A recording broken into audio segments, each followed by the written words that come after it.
மெகாடிவி நேயர்களுக்கு அன்பு வணக்கம். மகளிர் நலம், பெண்களுக்கான பல பிரச்சனைகளை பற்றி பார்த்துட்ருக்கோம்.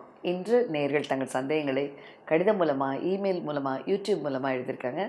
நேயர்களின் சந்தேகங்களுக்கான விளக்கங்களை இந்த நிகழ்ச்சியில் காணலாம். முதலாவது தென்றல் மீரா என்ற நேயர் எழுதியிருக்கிறாங்க. மேம், எனக்கு 1 இயர் பீரியட் ஆகலை, தைராய்டு இருக்குது, LHFSH அதிகம் என்று சொன்னாங்க, இன்னும் குழந்தை இல்லை, வயது 39. மீரா, உங்களோட கண்டிஷன்ஸ் 39 வயதில் உங்களுடைய மாத விலக்கு நின்றுருக்கு, 1 இயர் ஆச்சுங்கிறீங்க, உங்கள் LHFSH அதிகமாக இருக்குதுன்னு சொல்கிறீங்க. பொதுவாக LHFSH அதிகமாகி 1 வருடம் மாதவிடாய் வரல 39 வயதுலனா, you have entered into a premature menopause, அதாவது சின்ன வயதிலே மாதவிலக்கு நிற்பது. பொதுவாகவே இந்த சின்ன வயதில் மாதவிலக்கு நிற்பது என்பது ப்ரீமெச்சூர் மெனோபாஸ்ன்னு சொல்லுவோம். இந்த ப்ரீமெச்சூர் மெனோபாஸ் வருவதற்கு பல காரணங்கள் உண்டு. ஆனால் உங்கள் சைடில் முக்கியமான ஒரு விஷயம் என்னென்னா, உங்களுக்கு குழந்தை இல்லைன்னு சொல்லியிருக்கீங்க. LHFSH அதிகம், தைராய்டு அதிகம், மாதவிலக்கு நின்றுச்சு, மெனோபாஸ் வந்துருச்சு. இப்படிப்பட்ட நிலையில் நான் எப்படி குழந்தை பேர் பெற முடியும் டாக்டர் அப்படின்னு கேட்டிங்கன்னா, கண்டிப்பாக குழந்தை பேர் பெற முடியும். இதற்கான வழிமுறை, ஒரு கருமுட்டையை தானமாக பெற்று அதன் உங்கள் கணவரோட விந்துக்களை அதில் செலுத்தி அதனை கருவாக்கம் செய்து அந்த கருவை உங்கள் கர்ப்பப்பையில் வைத்து வளர வைக்கும்போது கண்டிப்பாக அழகான குழந்தை பேர் பெற முடியும். கருமுட்டைகள் இல்லாத பெண்களுக்கு, இல்லை கருமுட்டைகள் தீர்ந்த பெண்களுக்கு இந்த கருமுட்டை தானம் என்பது ஒரு பெரிய சிறப்பான நல்ல ஒரு வழிமுறை. இதன் மூலமாக உங்கள் கருவை நீங்கள் சுமக்க முடியும். உங்கள் கணவருடைய ஜெனட்டிக் கண்டென்ட் அதில் இருக்குது. இதனை நீங்கள் பெற்றுக்கொள்வது மிக மிக ரொம்ப அற்புதமான விஷயம். கண்டிப்பாக மீரா, நீங்கள் முதல்ல செய்ய வேண்டிய முக்கியமான விஷயம், உடனே ஒரு தேர்ச்சி பெற்ற நல்ல ஒரு IVF ஸ்பெஷலிஸ்ட் அணுகுங்க. முறையாக கருமுட்டை தானத்துக்கு ஒப்புரவு அழிங்க. உங்களுக்கு ஏற்ற கருமுட்டையை ஊசைட் பேங்கிங், இந்த ஊசைட் பேங்கிங் என்பது ஏப்ரல் 2021 முதன் முறையாக நம்மளுடைய கவர்மெண்ட்லேருந்து ஊசைட் பேங்க், இந்த ஊசைட் பேங்க்கில் கருமுட்டைகளை தானமாக கொடுப்பவர்கள் தங்களுடைய எக்ஸை டொனேஷன் கொடுப்பாங்க. அந்த டொனேஷன் அவங்க தங்களுடைய சொந்த விருப்பத்தின் பேரில் எந்தவித ப்ரெஷர் இல்லாமல் தங்களுடைய விருப்பத்திற்கு ஏற்ற அளவில் கொடுப்பாங்க. இதனை நீங்கள் பெற்று உங்களுக்கு ஏற்ற ஒரு தானம் பெற்ற முட்டைகளை பெறலாம். முட்டை தானம் கொடுக்குறவங்க 32 வயதுக்கு கீழ் உள்ளவங்களாக இருப்பாங்க. அவங்க ஒரு ஆரோக்கியமான பெண்ணாக இருப்பாங்க. ஆல்ரெடி ஒரு குழந்தை பேர் பெற்றவங்களாக இருப்பாங்க. இவங்க தங்களுடைய சொந்த விருப்பத்தில் கருமுட்டை தானமாக கொடுப்பதற்கு அந்த ஊசைட் பேங்கிங்கில் அவங்கள ரெஜிஸ்டர் பண்ணி அவங்களுடைய உடல் ரீதியான நோய் இருக்கான்னு பார்ப்போம். அவங்க உடல் மன ஆரோக்கியம் எல்லாம் சீராக இருக்கான்னு பார்ப்போம். அவங்க குழந்தைகளும் 3 தலைமுறைகளும் நல்ல முறையில் இருக்காங்களான்னு செக் பண்ணுவோம். அவங்களுடைய சில அடிப்படையான தொத்துக்கள், இன்ஃபெக்ஷன்ஸ் வராது, என்னென்ன கண்டிஷன்ஸ் அதெல்லாம் செக் பண்ணி அதெல்லாம் தொத்துக்கள் சீராக்குவோம். எந்த நோயும் இல்லாத ஆரோக்கிய பெண்ணாக இருந்தால் அவங்க முட்டைகளை தானமாக கொடுக்கலாம். முட்டைகள் தானம் பெறுகிறவர்கள் அவர்களிடமிருந்து முட்டைகள் தானத்தை பெற்று தங்களுடைய கணவர் விந்துக்களோடு சேர்த்து செயற்கை கருத்தரிப்பு செய்து கர்ப்பப்பையை சீராக வளர வைத்து அதில் கருவை எடுத்து வைக்கும் பொழுது கண்டிப்பாக குழந்தை பேர் பெற முடியும். எங்கள் ஆகாஷில் 2014 முதன் முறையாக நம்மளுடைய லிம்கா அவார்ட்ஸில் 56 வயது பெண் இரட்டை குழந்தை பெற்றாங்க. 2015 63 வயது பெண் ஒரு பையனை பெற்றாங்க. இது மாதிரி பல பெண்கள் முட்டைகள் குறைவானவர்களோ, முட்டைகள் இல்லாதவர்களோ, இல்லை முட்டைகளில் ஏதாவது குறைபாடு இருக்கிறவர்களோ தங்கள் கர்ப்பத்தை உருவாக்க முடியும், தங்கள் கருவை சுமக்க முடியும், ஆரோக்கியமான குழந்தை வாரிசை பெற்றுக்கொள்ள முடியும். உங்களுக்கு 39 வயது தான் ஆகுது, ரொம்ப ப்ரீமெச்சூர் மெனபாஸ் ஆயிடுச்சு. நீங்கள் செய்ய வேண்டிய விஷயம் என்னென்னா மீரா, முதல்ல குழந்தை பேர் பெற்றுக்கொள்ளுங்கள். குழந்தை பேர் வருவது மட்டுமல்ல, உங்கள் ஓவரியோட ஆக்டிவிட்டி ஸ்டாப் ஆனதுனால ஈஸ்ட்ரஜன் குறைவாக இருக்கும். அந்த ஈஸ்ட்ரஜன் குறைவதால் எலும்புகள் பலகீனமாகும், கர்ப்பவாய் மற்றும் கர்ப்பப்பை சுருக்கமாகும், மற்றும் உங்களுடைய பெண் உறுப்புகளை ஏற்படுற உலர்வு தன்மை அதிகமாகும். இதெல்லாம் மெனோபாஸ்க்கான சிம்டம்ஸ் எல்லாம் சின்ன வயதிலே வரும். உங்களுக்கு தேவை குழந்தை பேர் ஒரு பக்கம், ஃபர்டிலிட்டி அடுத்த பக்கம், உங்களுடைய உடல் மன நல பாதுகாப்பு. இந்த உடல் மன நல பாதுகாப்பு மாதவிடாய் நின்ற பெண்களுக்கு இந்த ஈஸ்ட்ரஜன் குறைவுகள்னால பல மன அழுத்தங்களும் ஏற்படலாம். ஹாட் ஃப்ளஷஸ் ஏற்படலாம், படபடப்பு வரலாம், தலை சுற்றல் வரலாம், மயக்கம் வரலாம், திடீர்னு ரொம்ப கோபம் வரலாம், சில ரொம்ப மன அழுத்தம் வரலாம், அழுக வரலாம், இந்த மாதிரியான மூட் ஸ்விங்ஸ் வரும். பலருக்கு பல தூக்கமே வராது, நைட்டெல்லாம் தூங்கவே முடியல டாக்டர்ம்பாங்க. 3வது உடல் ஆரோக்கியம் குறைவு, குறிப்பாக எலும்புகளில் வலி, கால்களில் வலி இவை ஏற்படலாம். இவை அனைத்தும் கண்டிப்பாக ஆரம்ப நிலையில் நீங்கள் பார்த்து அழகாக சரி செஞ்சிட்டிங்கன்னா நல்லது. ஏன்னா 39 வயசு ஆகுது, 1 இயர் ஆச்சு உங்கள் மாதவிலக்கு நின்றுச்சுன்னு சொல்கிறீங்க. நீங்கள் கண்டிப்பாக டாக்டரை அணுகுங்க, முறையாக பரிசோதிங்க, கர்ப்பப்பை செக் செய்யுங்க, அதன் வளர்ச்சி சீராக்குவதற்கு மருந்துகளை எடுத்துக்கொள்ளுங்கள். போதுமான அளவு உங்களுடைய calcium, vitamins, magnesium, exercise, muscle building இவற்றினில் கவனம் செலுத்துங்க. உடல் ஆரோக்கியம் மட்டுமல்லாமல் மன ஆரோக்கியத்திற்கும் நல்ல தூக்கம், நல்ல உணவு பழக்க வழக்க முறைகளை எடுத்துக்கொள்ளுங்கள். இவற்றின் மூலமாக கண்டிப்பாக உங்கள் இள வயதில் ஏற்பட்ட மாதவிடாய் நின்றதை கூட நீங்கள் தைரியமாக கடந்து வர முடியும், குழந்தை பேரும் பெற முடியும். ஸோ டெஃபினட்டாக நீங்கள் இதனை செஞ்சீங்கன்னா எத்தனையோ பெண்கள் பெற்ற இன்பத்தை நீங்களும் பெற முடியும். தேவையில்லாத தத்தெடுப்பை தவிர்த்து தானம் பெற்ற முட்டைகளோடு உங்கள் கணவர் விந்தோடு சேர்த்து அவருடைய குழந்தையை நீங்கள் சுமந்து பெற்று ஒரு தாயாக முடியும். உங்கள் குழந்தை உங்கள் ரத்தத்தில் வளரும், நீங்கள் தாய்ப்பால் கொடுக்கலாம். இது உங்களுக்கு கிடைச்சிருக்கிற முக்கியமான வரப்பிரசாதம். ஸோ நவீன சிகிச்சை முறைகளில் இதெல்லாம் சாத்தியம். நீங்கள் செய்ய வேண்டிய ஃபஸ்ட்டு விஷயம் முறையான மருத்துவ சிகிச்சை, சரியான டாக்டர்ஸை பாருங்கள். கண்டிப்பாக தானம் பெற்ற குழந்தை பேர் பெற வாழ்த்துக்கள். அடுத்து சீர்காழி என்ற நேர் எழுதியிருக்காங்க. மேம், எனக்கு எண்டோமெட்ரியம் லேயர் திக்னஸ் டேப்லெட்ஸ் போட்டால் தான் வருது. இப்போ 5 மந்த்தாக எண்டோமெட்ரியம் வரவே இல்லை மேடம், நான் என்ன பண்ணேன்? மிஸ்ஸஸ் ஸ்ரீகாழி, உங்களுக்கு நான் சொல்ல வேண்டிய முக்கியமான விஷயம் என்னென்னாமா, உங்களுடைய கர்ப்பப்பையின் உள் சுவர் வளர்ச்சி சில ஹார்மோன்ஸை சார்ந்தது. இந்த உள் சுவர் வளர்வதற்கு 3 முக்கியமான விஷயங்கள் தேவை. முதல் முக்கியமான தேவை உங்களுடைய ஹார்மோன்ஸ். இந்த ஈஸ்ட்ரஜன் ஹார்மோன்ஸ் தான் அந்த செல் லைனிங் லேயரை, செல்ஸை வளர வைக்கும். அந்த ப்ரொலிஃபரேஷன் ஆஃப் த செல்ஸ் அந்த லைனிங் லேயரில் உருவாக்கத்துக்கு அது ரொம்ப ரொம்ப தேவை. 1.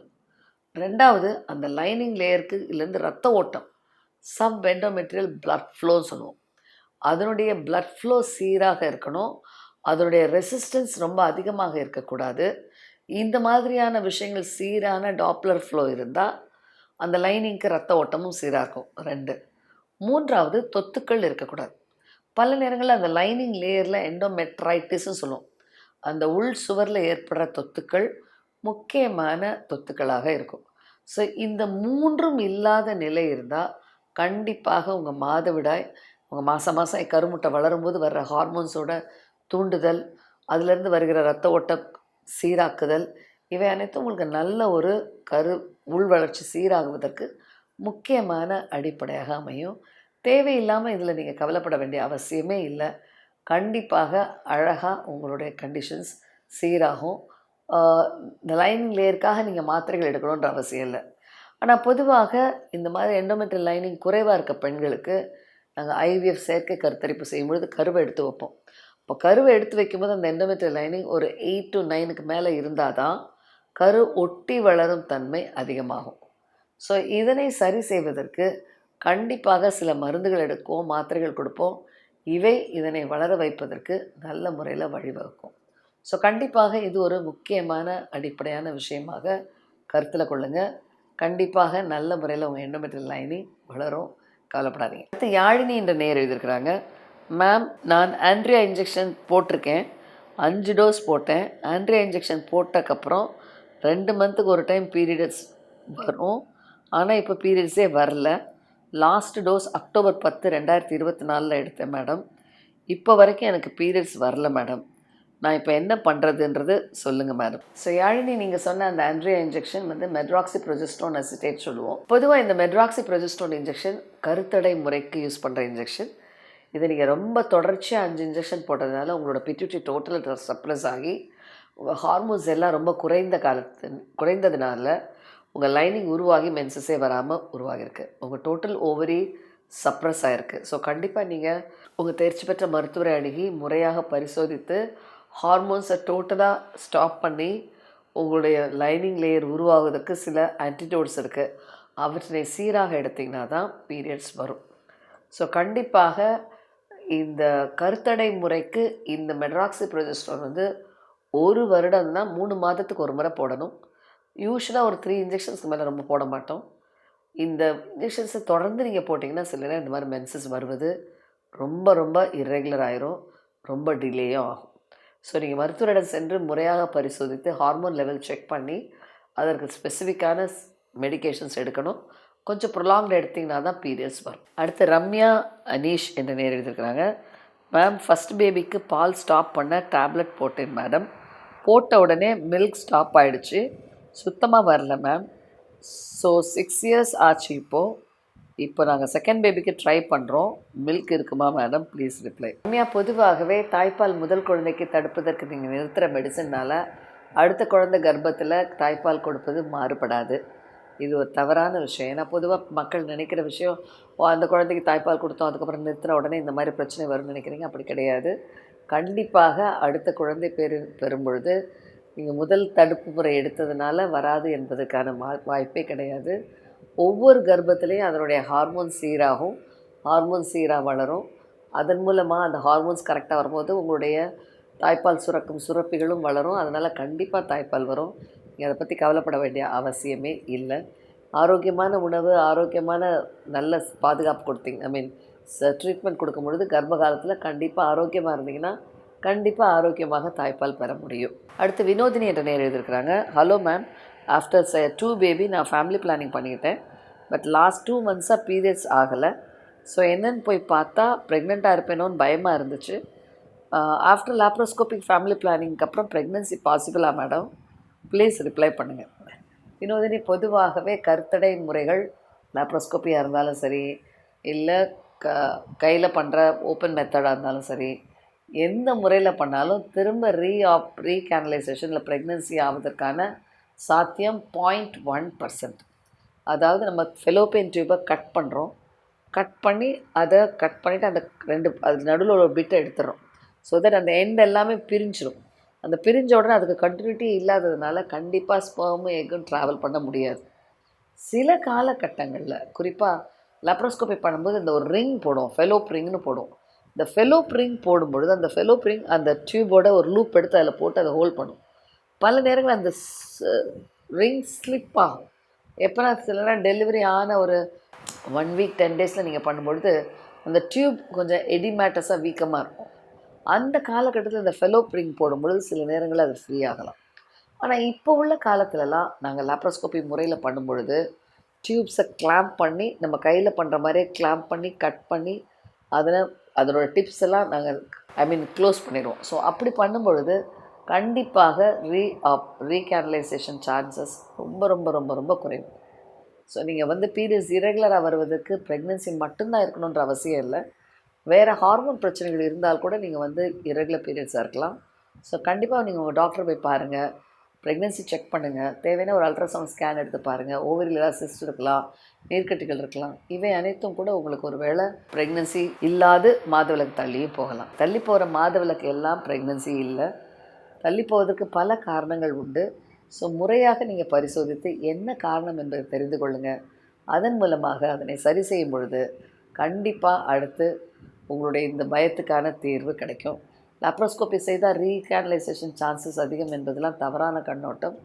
தற்காலத்தில் லாப்ரோஸ்கோபி ஓப்பன் மெத்தட்லாம் ப்ராப்பராக பண்ணுவோம். அதுக்கு பிறகு சில டெக்னிக்ஸ் யூஸ் பண்ணி பாம்ராய்ட் டெக்னிக்ஸ்னு ஒரு டெக்னிக்கில் யூஸ் பண்ணி அதை கட் பண்ணுவோம். இதன் மூலமாக அடுத்து கருத்தரிப்பதற்கான வாய்ப்பு less than 0.1% தான். ஸோ நீங்கள் கவலைப்படாமல் உங்கள் டாக்டரை பாருங்கள், ஏன் பீரியட்ஸ் வரலன்னு செக் பண்ணி சரிப்படுத்துங்க. நேயர்களே, உங்கள் பிரச்சனைகள், சந்தேகங்கள் எதுவானாலும் எழுதுங்கள். மகளிர் நலம் மெகா டிவி. உங்கள் கேள்விக்கான விடைகளை வருகிற நிகழ்ச்சியில் காணலாம். இந்த நிகழ்ச்சியின் முடிவில் ஒரு தொலைபேசி எண் வரும். அதற்கு உங்கள் சந்தேகங்களை கடிதம் மூலமாகவும் இமெயில் மூலமாக யூடியூப் மூலமாக விளக்கங்களை பெற்றுக்கொள்ளலாம். பாலியல் பிரச்சனைகளுக்கு தொடர்பு கொள்ள வேண்டிய எண் 9841266666. பெண்களுக்கான பிரச்சனைகளுக்கு 9500011696 மற்றும் 9150065236 தொடர்பு கொள்ளவும்.